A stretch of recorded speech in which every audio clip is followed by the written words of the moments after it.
Smart phone అరచేతిలో ప్రపంచాన్ని చూపిస్తుంది. నేటి టెక్నాలజీ యుగంలో స్మార్ట్ ఫోన్ అనేది నిత్యావసర వస్తువుగా మారిపోయింది. డైలీ ఖర్చులకు పర్సులో డబ్బులు లేని వాళ్ళు ఉన్నారేమో కానీ స్మార్ట్ ఫోన్ లేని పర్సులు లేరు. మొబైల్ ఫోన్ అంటే ఒకప్పుడు బేసిక్ ఫీచర్ ఫోన్ మెయింటైన్ చేసేవాళ్ళం. కుటుంబం అంతటికి ఒక ఫోన్ ఉండే కాలం నుంచి ఇప్పుడు కుటుంబంలోని వారందరూ కూడా స్మార్ట్ ఫోన్ వినియోగించే టైం నడుస్తోంది. ఒక్కొక్కరు 2-3 ఫోన్లు వినియోగించేస్తున్నారు. టెక్నాలజీ తెచ్చిన విప్లవంతో ప్రతి ఒక్కరు స్మార్ట్ ఫోన్ వాడక తప్పని సిచ్యువేషన్. ఇది నాణానికి ఓవైపు మాత్రమే. మానవ జీవితాన్ని మరింత సులువుగా మార్చేసిన స్మార్ట్ ఫోన్లే ఇప్పుడు అనేక ప్రమాదాలకు గేట్వే అవుతోంది. మనం వాడే ఫోన్స్లోకి గుట్టలుగా వచ్చేస్తున్న సరికొత్త యాప్స్ గుట్టుగా సంసారం సాగించే అనేక కుటుంబాలు రోడ్డున పడడానికి కారణమవుతున్నాయి. అనేక మంది ఆత్మహత్యలకు కూడా కారణమవుతున్నాయి. చేతిలో స్మార్ట్ ఫోన్ ఉంటే ప్రపంచం మొత్తం చేతికొచ్చినట్టే. విద్య, వినోదం, సమాచారం అన్నీ అరచేతిలోనే. ప్రత్యేకంగా సోషల్ మీడియా ప్లాట్ఫామ్లు కొత్త పరిచయాలకు వేదికగా మారుతోంది. సోషల్ మీడియాలో ఒక రిక్వెస్ట్, ఒక చిన్న చాట్ జీవితాన్ని చీకట్లోకి నెట్టేస్తోంది. ముఖ్యంగా బాలికలు, యువతుల జీవితాలను డేంజర్లోకి నెట్టేస్తున్నాయి.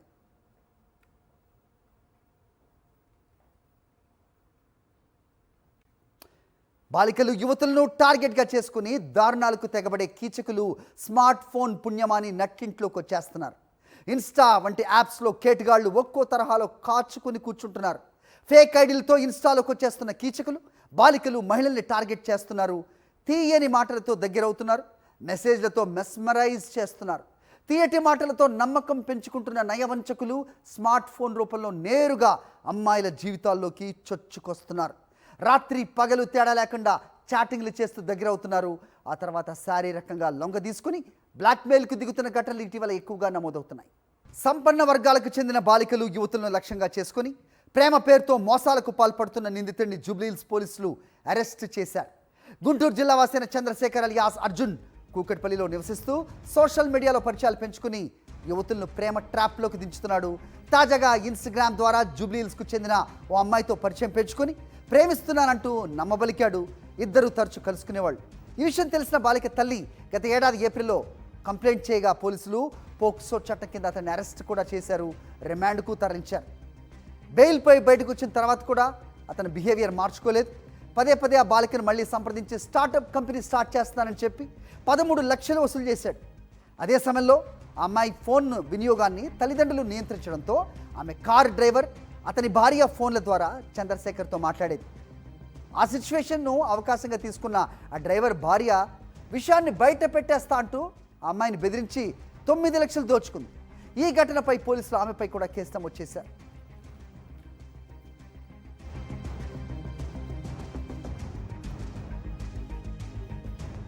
మరోవైపు ఈ కల్పిట్ అర్జున్ ఓవైపు బాలికతో సంబంధం కొనసాగిస్తూనే నార్సింగి ప్రాంతానికి చెందిన మరో యువతిని కూడా ప్రేమలోకి దింపినట్టుగా దర్యాప్తులో వెల్లడైంది.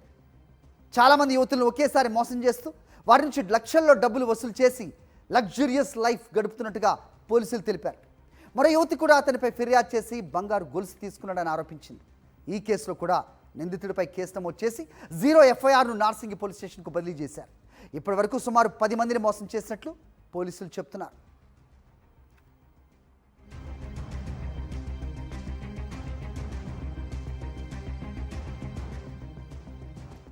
సోషల్ మీడియా యూసేజ్లో అప్రమత్తత చాలా ఉండాలంటున్నారు సైబర్ ఎక్స్పర్ట్స్. ఏదైనా ప్రమాదంలో చిక్కున్నట్లు అనుమానం కలిగితే వెంటనే పోలీసులకు ఫిర్యాదు చేయాలంటున్నారు. అసలు పిల్లలకు స్మార్ట్ ఫోన్ ఇవ్వాలా వద్దా అనే దానిపై సైబర్ క్రైమ్ ఎస్ఐ ప్రణీత ఏమంటున్నారు?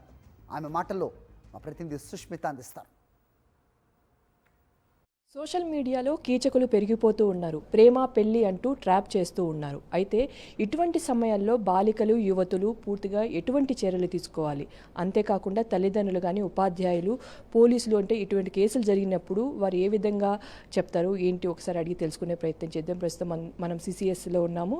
ఎస్ఐ ప్రణీత గారు ఉన్నారు. ఒకసారి మాట్లాడించే ప్రయత్నం చేద్దాం. మేడం, ఈ కాలంలో సోషల్ మీడియాలో ఎక్కువగా ట్రాప్ చేస్తూ ఉన్నారు ఉమెన్స్ని.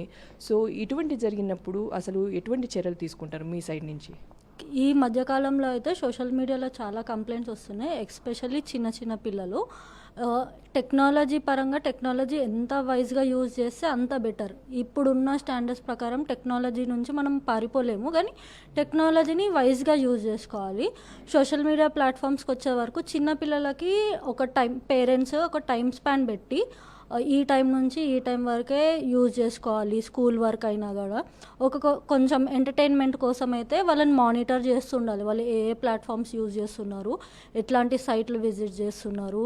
ఒకవేళ ఫేస్బుక్, ఇన్స్టాగ్రామ్ ఉంటే దాంట్లలో ఫొటోస్ ఏం అప్లోడ్ చేస్తున్నారు అట్లాంటివి మానిటర్ చేసుకుని ఫ్రెండ్లీ నేచర్ లెక్క మాట్లాడితే వాళ్ళు కూడా మనకి చెప్తారు కదా ఫ్రెండ్స్ ఎవరు ఉన్నారు ఏంటి అని చెప్పేసి. అట్లా ఇంకా పిల్లలకి వచ్చేసరికి అయితే అన్నోన్ పర్సన్స్ తోటి ఎవరైతే మన క్లోజ్ ఫ్రెండ్స్ ఉంటే వాళ్ళనే ఫ్రెండ్ రిక్వెస్ట్ యాక్సెప్ట్ చేయడము, వాళ్ళతోటే చాట్ చేయడము. ఎవరైనా తెలియని వ్యక్తులు ఉంటే వెంటనే బ్లాక్ అన్నా డిలీట్ అయినా పెట్టుకోవడము, లేదా వాళ్ళ ఫ్రెండ్ రిక్వెస్ట్ వస్తే యాక్సెప్ట్ చేయకుండా వాళ్ళతో ప్రొలాంగ్డ్ చాటింగ్ ఏం చేయకుండా ఉంటే మ్యాక్సిమం ఇట్లాంటివి అవాయిడ్ చేయొచ్చు.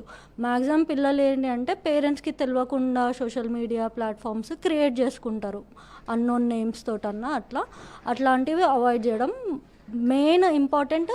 పేరెంట్స్ మానిటర్ చేసుకుంటే ఈజీ ఉంటుంది. ఒకవేళ ఇట్లాంటివి వచ్చినాయి అనుకోండి, ఇమీడియట్గా మాకు వచ్చి కంప్లైంట్ చేస్తే మేము ట్రై చేస్తాము. తప్పకుండా అక్యూజ్ని పట్టుకొని ప్రాబ్లం అనేది సార్ట్అవుట్ చేస్తాము.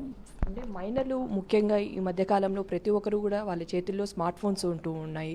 అయితే వీళ్ళని చేసేటప్పుడు తల్లిదండ్రులు కానీ అటు స్కూల్లో కూడా వీటిపైన కూడా కొంచెం వాళ్ళకి అవేర్నెస్ కల్పించాల్సిన పరిస్థితి. సో వాళ్ళందరూ కూడా ఏం చెప్తారు? ఒక స్కూలింగ్ వస్తే మాత్రం ఒకప్పుడు మనం స్కూల్కి వెళ్తే ఫోన్స్ రిస్ట్రిక్టెడ్ ఉంటుండే, అసలు స్మార్ట్ వాచ్ కూడా పెట్టుకోకపోతుంటిమి. ఇప్పుడు కూడా మనము అట్లాంటి కొంచెం బేసిక్గా మరీ రిస్ట్రిక్ట్ చేయకుండా డిపాజిట్ చేయడం అన్నమాట. ఇప్పుడు సెక్యూరిటీ పర్పస్ పిల్లలకి మనమే ఫోన్స్ ఇచ్చి పంపిస్తున్నాం. అయితే ఫోన్ డిపాజిట్ చేసుకోవడము, అక్కడ సోషల్ మీడియా ప్లాట్ఫామ్స్ పైన కొంచెం వాళ్ళకి అవగాహన ఇవ్వడము, ఒకవేళ వాడుతుంటే ఎంత సెక్యూర్గా వాడాలి, ఎటువంటి పోస్టులు చేయాలి, ఎడ్యుకేషన్ పరంగా వాడడం వాళ్ళకి అలవాటు చేస్తే ఇంకా బెటర్ ఉంటుంది. పూర్తిగా కూడా తల్లిదండ్రులు ఒకవైపు పిల్లలపైన ఒక కన్నేసి ఉండాలి, ఉపాధ్యాయులు కూడా ఎక్కడైతే స్కూల్స్లో కూడా వారిపైన అవేర్నెస్ కల్పించాలి, ఒకవైపు పోలీసులు కూడా దీనిపైన అవేర్నెస్ కల్పిస్తున్నట్టు కూడా సిసిఎస్ పోలీసులు చెప్తూ ఉన్నారు. కెమెరామెన్ నారాయణతో సుష్మిత, సాక్షి టీవీ, హైదరాబాద్. రైట్, బాలికల మనసు చాలా సున్నితంగా ఉంటుంది. ఇన్స్టాగ్రామ్, రీల్స్, సినిమాలు ఇవి ప్రపంచం అనుకుంటారు. సోషల్ మీడియా ప్లాట్ఫామ్స్ అన్నింటినీ చాలా గ్లామరస్గా చూపిస్తాయి. తల్లిదండ్రులతో ఓపెన్గా మాట్లాడే వాతావరణం లేకపోతే యువత తమ భావాలను బయట వ్యక్తులతో పంచుకుంటారు. ఎవరైనా ఆన్లైన్లో ప్రోత్సహిస్తే వారిపై ఆకర్షణ పెంచుకుంటారు. ఇది క్రమంగా బలమైన బంధంగా మారుతుంది.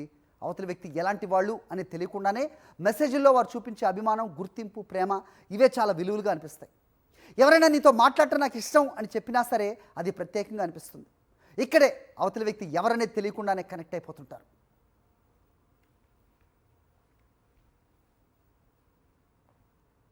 యూత్కి నేను చెప్తున్నాను, అమ్మాయిలకి ఏంటంటే ఎవరితో పడితే వాడితో మాట్లాడకండి. మా లాంటి వాళ్ళు మంచి చెప్తే మేము ఎనిమిస్ అయ్యి నీకెందుకు అని అడుగుతున్నారు. నీకెందుకు అంటే రేపు నీకు ప్రాబ్లం వచ్చినప్పుడు మా లాంటి వాళ్ళే ముందుకు వస్తారు. ఆడపిల్లలని కంటాం తల్లిదండ్రులు తప్పు కాదు. దయచేసి పేరెంట్స్ మాట వినండి. మీకు మేము మంచి మ్యాచ్లు చేయగలం. నిజంగా వాడు మంచోడు అనుకోండి, మీ పేరెంట్స్ ముందుకు వచ్చి మాట్లాడతాడు. మిమ్మల్ని వెనక మాట్లాడు, మిమ్మల్ని రూమ్స్కి పిలవడు. రూమ్స్కి పిలిచే వాడు దొంగ రాస్కల్. అది గుర్తుపెట్టుకోండి. ఎందుకంటే ఎవ్వరు వెళ్ళదు ఆడపిల్లలు. ఇది వినైనా కొంతమందిలైనా చేంజ్ వస్తుందని నేను అనుకున్నాను. ఇది కేవలం వ్యక్తిగత సమస్య కాదు. స్మార్ట్ ఫోన్ విచ్చలవిడి వినియోగం కుటుంబాలపై చూపిస్తున్న ప్రభావం ఇప్పుడు సామాజిక సమస్యగా మారిపోయింది. పిల్లలు ఫోన్లో ఏం చేస్తున్నారు, ఎవరితో మాట్లాడుతున్నారు అనేది చాలామంది తల్లిదండ్రులకు తెలియట్లేదు. డిజిటల్ గ్యాప్ జనరేషన్ గ్యాప్గా మారుతోంది. పిల్లలు అడగగానే ఖరీదైన ఫోన్లు కొనిస్తున్న పేరెంట్స్ ఆ తర్వాత వాళ్ళు ఏం చేస్తున్నారు అనేది పట్టించుకోవట్లేదు. చదువులకని ఇంటి నుంచి బయటికి వెళ్ళే పిల్లలు తర్వాత ఎక్కడికి వెళ్తున్నారు, ఏం చేస్తున్నారు అనేది చాలామంది పేరెంట్స్కు తెలియదు. అంటే అమ్మాయిలను కనిపెట్టుకొని ఉండాలి.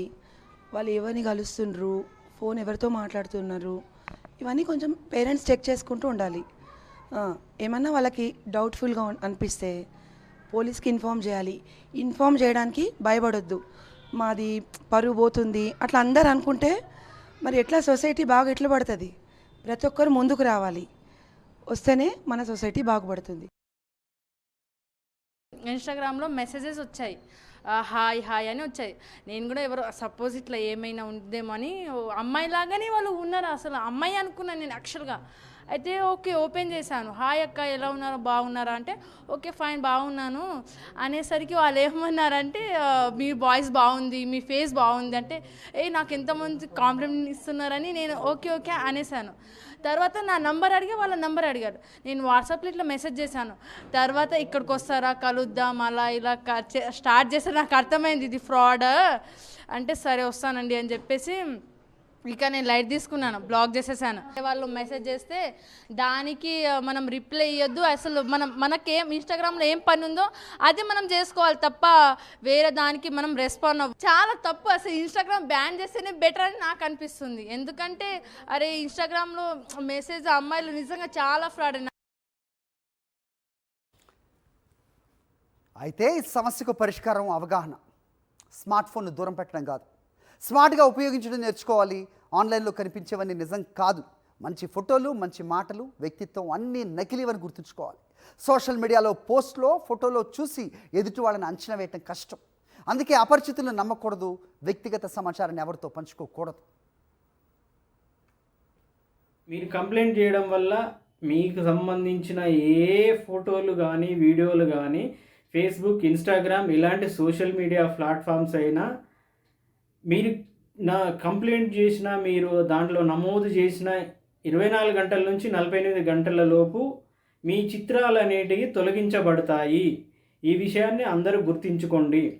లేదు మిమ్మల్ని ఎవరైనా బెదిరిస్తున్నారు, అప్లోడ్ చేస్తామని థ్రెట్ చేసినప్పుడు ఏ వీడియోనో ఏ యొక్క ఫోటోనో మిమ్మల్ని బెదిరించడానికి ప్రయత్నం చేసిన వీడియోనో ఫోటోనో మీరు ఆ stopncii.org అనే వెబ్సైట్లో నమోదు చేయడము, కంప్లైంట్ చేయడం వల్ల వాళ్ళు ఎవరైతే మిమ్మల్ని బెదిరిస్తున్న క్రిమినల్స్ ఉంటారో వాళ్ళు ఆ ఫోటోల్ని కానీ ఆ వీడియోలు కానీ అప్లోడ్ చేయలేరు. అప్లోడ్ చేసినా ఇమీడియట్గా బ్లాక్ అయిపోతుంది, వైరల్ అవ్వడం అనే అవకాశం ఉండదు. మీ వ్యక్తిగత భద్రతకి భంగం వాటిల్లకుండా ఇలాంటివి జాగ్రత్తగా ఉండడానికి అవకాశం ఉంది.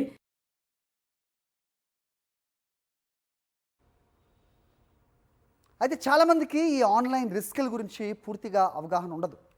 ప్రైవసీ, సైబర్ క్రైమ్, బ్లాక్మెయిల్ ఇలాంటి ప్రమాదాలు ముందుగానే అర్థం చేసుకోకపోతే తప్పు నిర్ణయాలు తీసుకునే అవకాశాలు ఉంటాయి. ఇది అమ్మాయిల సమస్య మాత్రమే కాదు, అబ్బాయిలు కూడా ఇలాగే మోసపోతున్నారు. తల్లిదండ్రులు పిల్లలతో మాట్లాడాలి. స్కూల్స్, కాలేజెస్లో కూడా డిజిటల్ ఎడ్యుకేషన్ తప్పనిసరి చేయాలి.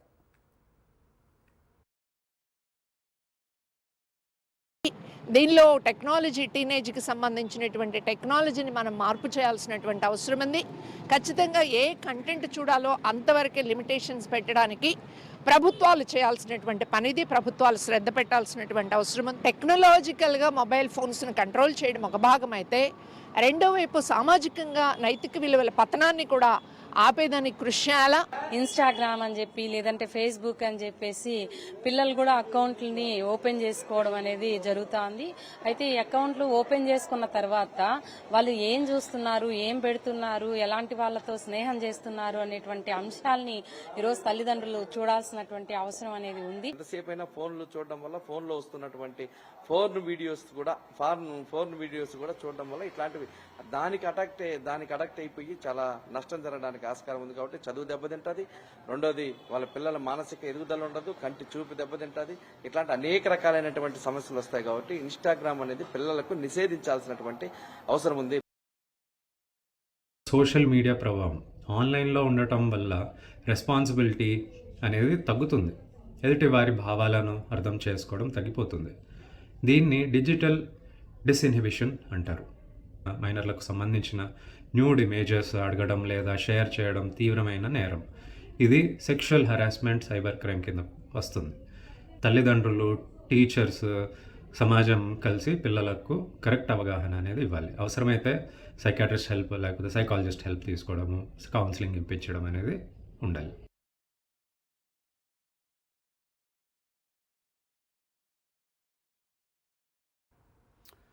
పిల్లలతో తల్లిదండ్రులు మాట్లాడాలి. వారి డిజిటల్ ప్రపంచాన్ని అర్థం చేసుకోవాలి. పిల్లలు స్మార్ట్ ఫోన్ వినియోగం ప్రమాదంగా మారకూడదంటే జాగ్రత్త మన చేతిలోనే ఉంది. అందుకే యువత సైతం సోషల్ మీడియాలో కనిపించే పోస్టులకు ఓ క్లిక్ లేదంటే లైక్ ఇచ్చే ముందు ఒక్కసారి ఆలోచించుకోవాలి. లేదంటే ఇప్పుడు ఆల్కహాల్ అడిక్షన్కి లేదంటే డ్రగ్స్ అడిక్షన్కి రీహాబిలిటేషన్ సెంటర్స్ ఎలా ఉన్నాయో ఫోన్ యూసేజ్ కూడా అలాంటి సెంటర్స్ వచ్చే ప్రమాదం త్వరలోనే ఉంది అనేది గుర్తుంచుకోవాలి.